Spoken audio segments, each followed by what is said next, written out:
So some of the things you need to think about. First of all, it's really important if you are going to subcontract that you make sure that you've got all of your audit trail for subcontracting for the Education and Skills Funding Agency in place. The Education and Skills Funding Agency wants to know exactly what you are spending the money on. So they'll want to know what your fees are for your subcontracting organisations, exactly what your subcontracting organisations are spending the money on, and they'll want to see key documentation for that audit, such as your audit trail of backs payments or your invoices, of the money that's being used for the delivery of the apprenticeship, and also the money that might have been given to the employer for incentives for taking on 16 to 18-year-olds, for example. The other thing to be aware of if you are considering subcontracting of apprenticeship delivery is it's going to be really important that your contracts for your subcontractors are watertight legal contracts that keep both you and your subcontractors safe, because if something goes wrong, it's entirely possible you could end up in court. So make sure your legal contracts for subcontracting keep you and your subcontractors safe.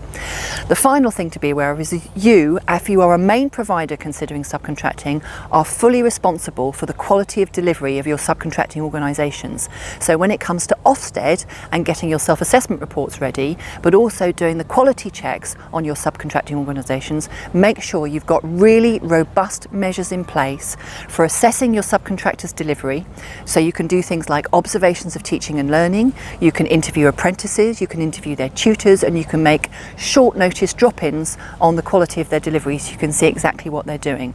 And the other important aspect of that is making sure that you carry out really good due diligence checks of any subcontractors you're thinking about working with. So check, for example, the outcomes of their achievements on apprenticeships, you can check their Ofsted outcomes if they have any, you can check their financial situation, and you can check who their staff are and what qualifications you've got.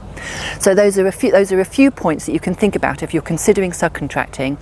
The Education and Skills Funding Agency has put really comprehensive information in their funding rules, which you can find on the .gov server.